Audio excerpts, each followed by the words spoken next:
तो दोस्तों स्वागत है आपका अपने चैनल इमेज नई रूट्स में। आशा करता हूँ आप सब लोग बेहतर होंगे और बेहतर होते आ रहे होंगे। दोस्तों इस वक्त आपके लिए बहुत ही खास एक सूचना भी है और भक्तों के लिए एक विशेष व्रत का भी मैं बताने जा रहा हूँ, जो कि आज शाम से शुरू हो रही है एकादशी। जो एकादशी का नाम है मोहिनी एकादशी, वैशाख मास में शुरू होने वाली एकादशी। जैसा कि दोस्तों आप सभी लोगों को मालूम है कि आपके जो ये एकादशी है मोहिनी एकादशी, नाम से ही आप समझ गए होंगे, मोह का अंत्य करने वाली एकादशी है ये एकादशी की वैसे तो कथा कुछ अलग है, दुष्ट बुद्धि वाली, जो कि ऋषि कौंडिन्य के बताए गए मार्ग से ये एकादशी करके मुक्त हुआ। ये बच्चा अपना जुआरी उवारी हो गया, जैसे आजकल के सब बच्चे शराबी जुआरी हो गए हैं, और इसके माँ बाप ने इसको बेदखल कर दिया। फिर ये बाद में परेशान होकर आपके ऋषि कौंडिन्य के पास गया। उन्होंने इससे कहा बेटा वैशाख मास की मोहिनी एकादशी कर, और ये करने के पश्चात ये फिर आपके सभी एकादशियों की व्रत और कहानियों की तरह आपके लास्ट में अंत में बैकुंठ को गया, आपके गरुड़ की पीठ पर सवार होकर के, जैसा हर एक एकादशी की कथा में लास्ट में कहा जाता है। अब असल में यहाँ पर को ये बताना मेरा मकसद नहीं था कि आपके मोहिनी एकादशी में की कथा या उससे रिलेटेड कोई बात। मेरे को तो आपको ये बताना था एकादशी के बारे में। देखिए एकादशी दोस्तों आपके जो शुरू हुई थी, यह आपके शुरू हुई थी आपके जब एक मुर नामक दैत्य से भगवान का आपके युद्ध चल रहा था, और भगवान भी थक गए थे और वो बद्रिका आश्रम में जाके सो गए थे। तो उनके ऊपर जब वो प्रहार करने लगा तब एकादशी माता प्रकट हुई थी बद्रिका आश्रम में, और फिर उन्होंने प्रकट होते ही ये मूर्त दैत्य का अंत कर दिया। तो ये तो उनके प्राकट्य की बात है। दूसरी बात ये है कि आपके एकादशी माता को देखकर जब वो भगवान जागे, उन्होंने देखा, उसको मरा हुआ पाया, और आपके इनको पूछा कि तुम कौन हो। उन्होंने कहा मैं आप ही के तेज से उत्पन्न हुई हूँ, मेरा नाम एकादशी है। तो उन्होंने कहा कि तुम कोई वरदान मांगो। उन्होंने कहा वरदान तो मेरे को बस यही चाहिए कि आपकी मेरे से भक्ति न छूटे, और जो भी मेरी पूजा उपासना करें उनको आप प्राप्त हो। तो वही वरदान उनको मिला, और ऐसे करके एकादशी महिमा चली जा रही है। और ये एकादशी की अन्य बथेरी कथाएं हैं, जिसमें आपके युधिष्ठिर महाराज ने आपके कई बार आपके श्री कृष्ण से पूछा, कई बार उन्होंने उनकी शंका का समाधान करा है। अमूमन एकादशी कथाओं में आपने यही सुना होगा। इसके अलावा आपके एक चीज़ और जो खास है वो ये है, एकादशी के व्रतों का नियम बड़ा अलग सा होता है।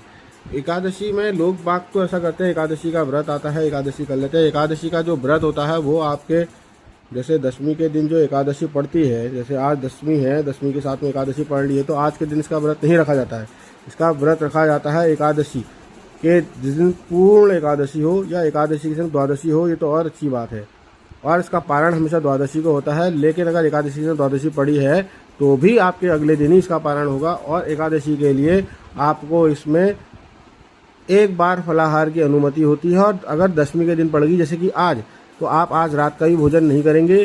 कल को आप पूरा दिन आपके भूखे प्यासे रहेंगे, और आपके शाम को आप फलाहार करेंगे, एक वक्त का फलाहार करेंगे। उसके बाद आपको रात भर रात्रि जागरण करना होता है। रात्रि जागरण करने के पश्चात आपके अगले दिन द्वादशी के दिन आप अपने एकादशी को पूरा करेंगे, पारण करेंगे एकादशी के पारण के समय में। उसके बाद उसके पारण का कोई महत्व नहीं रह जाता है। और इस दौरान ना आप दिन में सोएंगे, ना आप आपके उबासी लेंगे, ना आप आपके कोई ऐसा अनैतिक कार्य करेंगे। और इसमें सिर्फ फलाहार होता है। आजकल के जैसे भस्मासुर मत बन जाना कि कुछ भी भकार लिया, कुछ भी ढकार लिया, काजू भी खा लिए, बादाम भी खा लिया, दिन भर चपते रहे, ऐसी वाली एकादशी करनी है तो मत करो।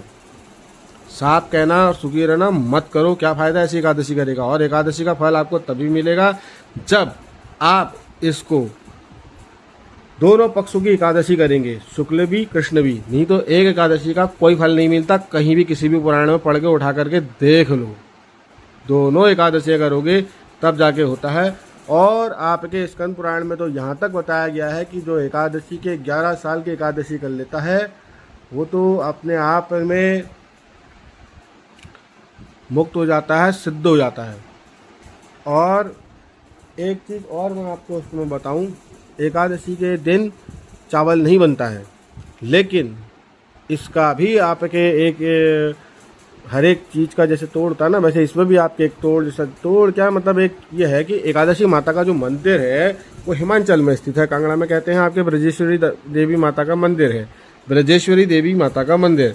तो आप ब्रजेश्वरी देवी माता के मंदिर में अगर आप जाते हैं, आप दर्शन करते हैं, या आप घर से भी दर्शन कर लेते हैं, तो आप आपके उनके जब आप दर्शन करते हैं तो आप उनके दर्शन के बाद आपको एकादशी के व्रत करने की ज़रूरत नहीं पड़ती। मतलब व्रत एकादशी के व्रत के दिन चावल अगर आप खा भी लेते हैं तो उससे आपको कोई फ़र्क नहीं पड़ता, और रो में तो आपको फ़र्क पड़ेगा, लेकिन इसमें आपको फ़र्क नहीं पड़ेगा इनके दर्शन के पश्चात। और आपके मैं आपको फिर एक बार बताऊं दोबारा से, एकादशी 3 दिन की होती है। 10वीं से अन्न छोड़ा जाता है, एकादशी पूर्ण होती है 24 घंटे की। द्वादशी के दिन आप पारण करें। ये मिथ्याचार अगर आप करना चाह रहे हैं कि आप सोच रहे हैं आपने एकादशी का व्रत कर लिया, तो ये आपका झूठा है, आपको 1% उसका कुछ नहीं मिलने वाला है। और आपके क्या नाम कहते हैं, एकादशी का अगर व्रत में अगर आपसे कोई कमी हो जाती है तो जो आपको पता होंगी वो 24 एकादशियाँ होती हैं, वैसे 2 एकादशी और होती हैं, मिला के 26 एकादशियाँ होती हैं, जो कि आपके क्या नाम कहते हैं जब अधिक मास लगता है तब जाके 26 एकादशियाँ होती हैं। इन 26 एकादशियों का नाम आप 108 बार लेंगे एक दिन में। जिस दिन आप व्रत नहीं कर पाए या आपसे छूट गई तो आप 108 बार करेंगे, तब जाके आपके हर एक एकादशी का आप 108 बार नाम लेंगे 26 के 26 एकादशियों का, तब जा कर के आपको एक एकादशी की पूर्ति मानी जाएगी। और दोस्तों, आपको अगर यहाँ मेरी बात अगर पसंद आई हो तो चैनल को लाइक, शेयर और सब्सक्राइब करें। जय हिंद, जय भारत, जय श्री हरि, हर हर महादेव।